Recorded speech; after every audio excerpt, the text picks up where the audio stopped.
नमस्कार दोस्तों, खबर और मनोरंजन का अड्डा मीडिया पर 24 घंटे ब्रॉडकास्ट में आपका स्वागत है।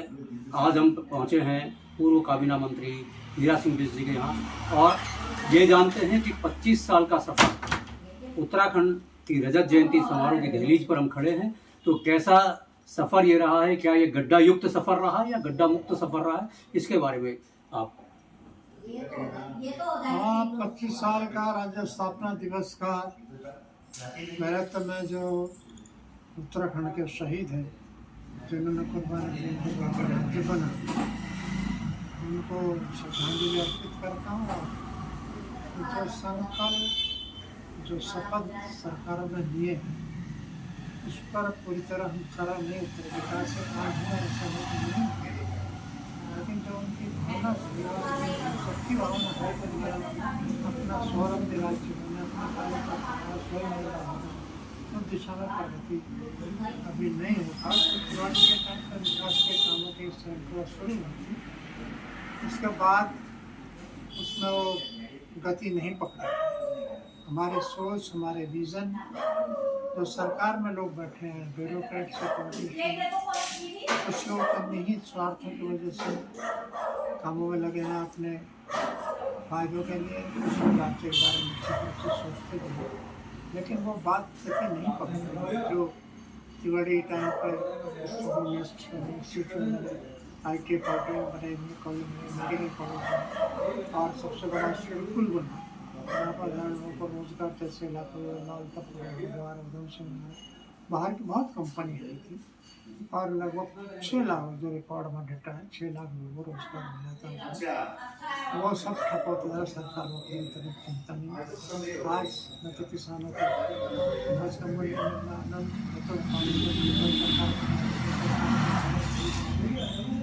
कोई इंजीनियरिंग कॉलेज कोई अस्पताल बन रहा, ग्रामीण सरकार केवल मान रहा करने का काम करा रहे और बस होने वाले। ये बड़ा दुर्भाग्य स्थिति है। हमें ये बताओ कि तुमने रोजगार बंद कर दिए, लाल तप्पट ठप हो गए, सुना हो गए, 1000 लोग काम करते थे, 6 लाख जहाँ जो लोग सड़क के टाइम पर बंद हो जाती थी, वहाँ सन्नाटा छा रहा है। इस तरह तो और जहाँ जहाँ और विकास के नाम पर सुनने हैं हम लोग शिक्षा की स्थिति और भी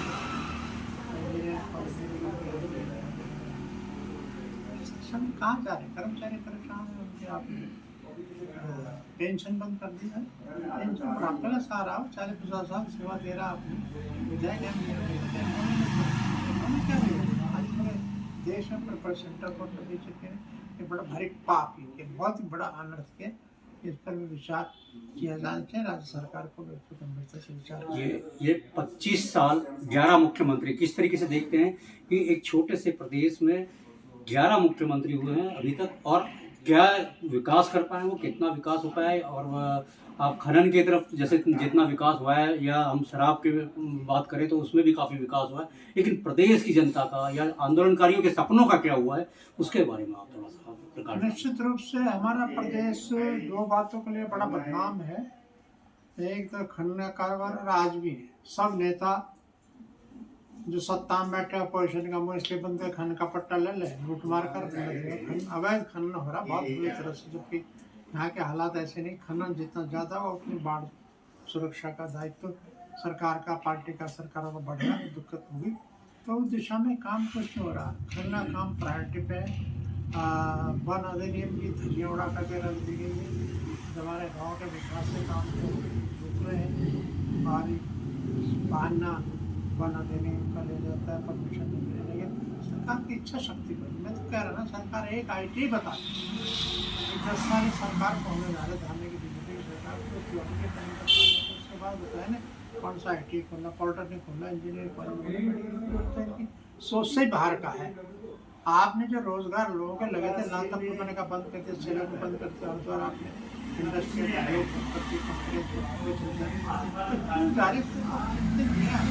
आपने सरकारों के किसानों के लिए उसको बताएं कोई नहर भूल में तो करंट ट्यूबवेल बता दो, 2-4 ट्यूबवेल गिनवा दो, नहीं एक ITI बना दो, नहीं तो आप कर क्या है।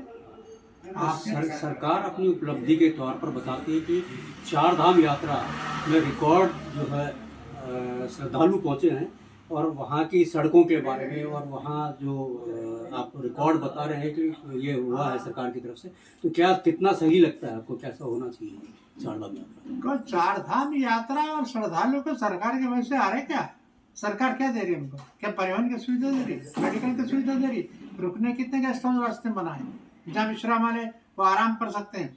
हाँ, सरकार इस पुल के किनारे कि आपने केदार घाटी में करोड़ों रुपए का सोना चुरवा दिया और उसके बाद चुप है, और चोरी भी कब गया जबकि प्रधानमंत्री धामी जी, प्रधानमंत्री मोदी वहाँ पर गए, चोरी हो गई, सोनी चोरी हो गया। इसकी बड़ी बात है, सरकार क्यों चुप है? तो सवाल ये बार क्या सरकार का हाथ नहीं है उसमें? करोड़ों रुपए का हमारे धार्मिक स्थल से हमारी भावनाओं का प्रतीक, देश की भावनाओं का प्रतीक है, पूजनीय है, और वो हजारों करोड़ लोग हैं, आस्था का प्रतीक, वहाँ सोना चोर उस पर कार्रवाई नहीं होना।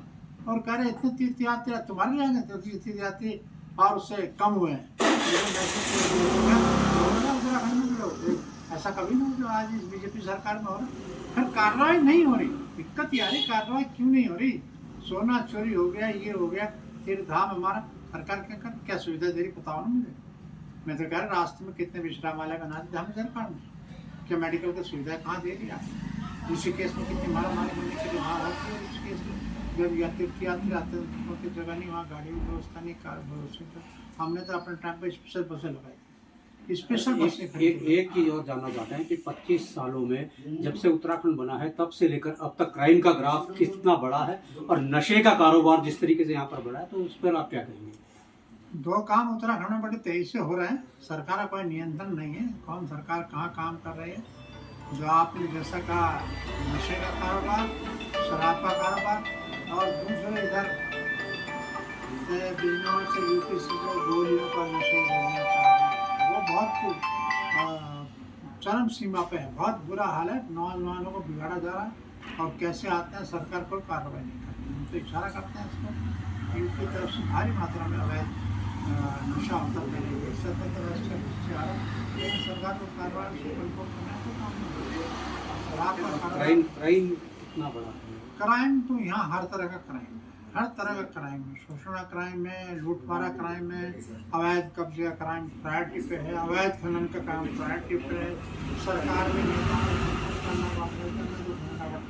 लेकिन वो बन रहा इस प्रदेश में हो रहा, लेकिन वो सारे अवैध खनन का भारी मात्रा में हो रहा। आप दुर्भाग्य ये हिमालय तो सब ऊपर टेहरी तक अवैध पहाड़ों में डायनामाइट चौड़ाया जाए, शर्म आती है सरकार।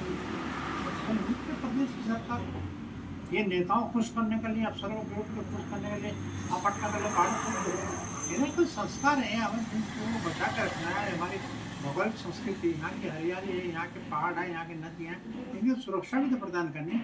हम तो हम साइंटिफिक तरीके से करें, वैज्ञानिक नहीं चले जाओ माल देते तरफ लगा दे डायनामाइट को टेढ़ी ऊपर पहाड़ों पर, और सरकार है दर्शक बनी तो सरकार व्यवसाय में बंद करना चाहती है। अपना आप धंधा देनी होती है। हर हफ्ते 15 दिन में जाकर बहुत अच्छा काम हो रहा है। हमारे नेता भी सब खन्ने काम में लगा दिए। दिक्कत भी है कि विरोध भी नहीं है ना डेमोक्रेसी की, गला घोट दिए हैं। तो जिम्मेदारी जिनकी है, जिम्मेदारी। आप उत्तर प्रदेश में भी विधायक रहे हैं और उत्तराखंड में आप काबीना मंत्री रहे हैं। आपने कभी देहरादून, और आप सबसे बड़ी बात है कि आप देहरादून के पुराने रहने वाले हैं, तो यहाँ पर आपने कभी इस प्रकार से आपदा आते हुए देखा है कभी, जिस प्रकार इस बार 2025 में जिस तरह से आपदा आई है, तो इसके लिए क्या आप जिम्मेदार मानते हैं? वन के कटान को जिम्मेदार मानते हैं, या नदियों के रुख को मोड़ना, और किस तरीके से मतलब आप इसको देखते हैं? यहाँ पर नदियों को नियंत्रित करने के लिए कोई साइंटिफिक तरह से काम नहीं होता। त्योहार के टाइम पे हमने कहा ना, जैसे पर पूछते हैं करोड़ों मैंने उससे विधायक यहाँ का था, तो मुझे पता था वरना सारी बस्तियाँ बह जाती। आज जो बस्तियाँ बसे उसमें कोई आप 10 फीट का पुस्तक तक लगा रहे। 10 साल से मैं देख रहा हूँ, कहाँ वो बाढ़ सुरक्षा, कहाँ वो मलिन बस्तियों सुधार का उद्धार भारत सरकार से पैसा मिलता, कहाँ वो कामों से जो बिजली पानी जहाँ तक गए आज कोर्ट बाढ़ सरकार चिल्ला रहे लोग, और जब नुकसान हो जाए तो सरकार मुआवजा भी नहीं दे पाएंगे। सरकार तो कंगाल भी नहीं दिखाई दे। तो इसीलिए बाढ़ सुरक्षा काम अर्थीकरण को हमको भी रोकना चाहिए। नदियों के किनारे इधर उधर जो अवैध लोग बसते हैं उनका हम ब्याज जारी नहीं करना चाहिए, उसे रोकना चाहिए। क्योंकि भयंकर वाल नदियों को आ गए तो बहुत नुकसान होगा जानमाल का। और संभलेगा नहीं, मामला पूरा हाहाकार होगा। तो ये सरकार है मूल दर्शक बनी है, नदी के किनारे अवैध खनन हो रहा है, कब्जे हो रहे हैं अवैध, उसको सरकार से मैं उम्मीद नहीं करता, क्योंकि सब बड़े नेता भी अधिकारी भी ब्यूरोक्रेट से इस काम में मिले। केवल उत्तराखंड में अवैध शराब और खनन दोनों काम पर सरकार का ध्यान है।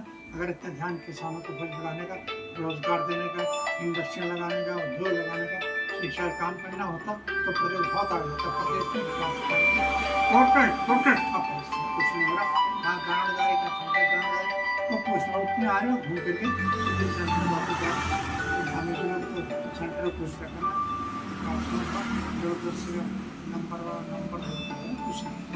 एक अंतिम प्रश्न आपने जिक्र किया हमारे से कि नदी पे जो है बाढ़ सुरक्षा होनी चाहिए, लेकिन दामी सरकार इस पर जो है कॉरिडोर बनाने जा रही है, वो कितना कामयाब होगा? जिस तरीके से इस बार जो है नदियों में बाढ़ आई है, जो स्थिति इस बार हुई है, पहली बार देहरादून के अंदर ऐसी स्थिति देखने को मिली है, लेकिन सरकार रिस्पना और बिंदाल नदी के ऊपर एक एक्सप्रेसवे बनाना चाह रही है, एक एलिवेटेड रोड बनाना चाह रही है, और 5-5, 6-6 रोड जो मसूरी जाएगी, उसके बाद वो रोड कहाँ जाएगी और वहाँ की जो पब्लिक है, जो मसूरी पे दबाव है, वो किस तरीके से देखा जाएगा, और जाम की जो क्या स्थिति है, क्या देखते हैं?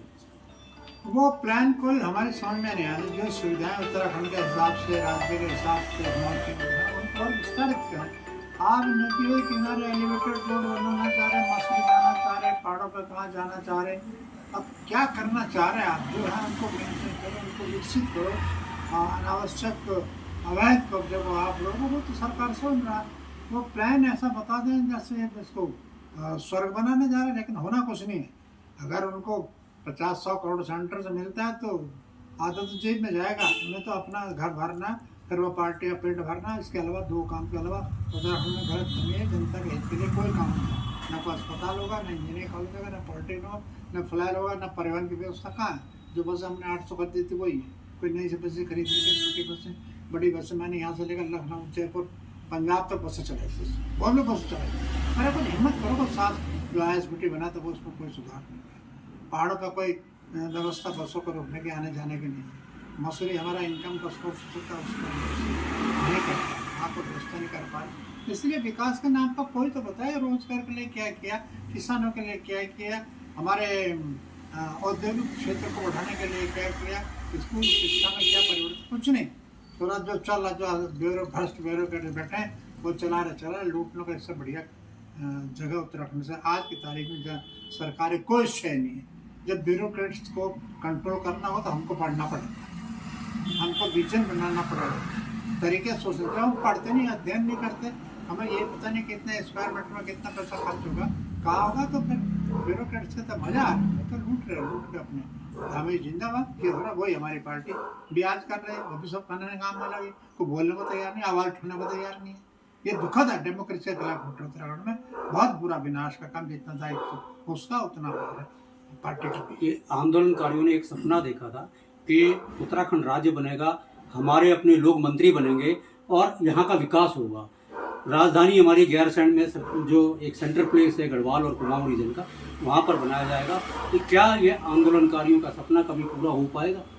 नहीं, आप राजधानी का मसला क्यों लटका रखा? आपने पूर्ण बहुमत में सरकार है, सेंटर में तुम्हारी, स्टेट में तुम्हारी, जो पैसा खर्च होना गैरसैंण बनाओ उसको। एक मुद्दे को बार बार उसको हवा देनी पड़ती है। तो आप अपना मन तो स्पष्ट करें कि आप अस्थायी बनाना चाहते हैं, अस्थायी बनाओ, डेवलपमेंट तो करो। जमीन देखती, जगह देख ली, फिर बार बार बातें उठती हैं। तो मैंने समझता सरकार की इच्छा शक्ति तो आज नहीं है। पूर्ण बहुमत होने के बाद भी, सेंटर में गवर्नमेंट होने के बाद भी ये नहीं कि क्लैश हो रहा है, एक ही गवर्नमेंट है और सरकार तो यहाँ की वो पानी भरो, यस मैंने सेंटर की। अरे तुम करो, अच्छे काम के लिए करो। मैं तो करना किसी दिशा में, स्वास्थ्य के, शिक्षा के, परिवहन के, किसी दिशा में तो काम हो, कुछ नहीं हो रहा, ठप है प्रदेश में। जो इनकम मैंने कहा ना, सबको मेरे काम में लगा, 7 नदियों का दोहन हो रहा। बाद में बारिश आएगी, नदियाँ आएगी, कटान होगा, भूमि कटान होगा, गाँव उजड़ेंगे, सरकार की चिंता नहीं। लेकिन खनन का बस मुँह बंद रखो अपना, खनन का काम जिसको करना खनन काम। गंगा यमुना पूरी खोद दी, अब तबाही मचा दी। जैसे मैंने कहा, शाम में जाओ ऊपर पहाड़ों पर डायनामाइट से फाड़ भरे, शर्म आनी चाहिए, डूब मरना चाहिए सरकार। 10 साल कांग्रेस ने सरकार किया और लगभग भाजपा भी इतना ही काम कर रही है यहाँ पर इतने वर्षों में। यहाँ पर जो है आंदोलनकारियों के सपने आज भी अधूरे हैं। पलायन का मुद्दा आज भी ज्यों का त्यों है। तो इस पर क्या आपको लगता है कि भविष्य में कोई इस तरीके का काम होगा कि यहाँ के आंदोलनकारियों का सपना पूरा होगा? आंदोलनकारियों का एक विजन भी था, सोच भी था, त्याग भी दिया, बलिदान भी किया, महीने धरने प्रदर्शन भी किए कि हमारे सपनों का एक राज्य, छोटे राज्य, पर्वतीय राज्य, देवभूमि, यहाँ पर देवता निवास करते हैं, तो इस चीज़ का एक आदर्श राज्य बनना चाहिए था। क्या दिक्कत में नहीं आ रहा जब सेंट्रल स्टेट में एक ही पार्टी की सरकार है?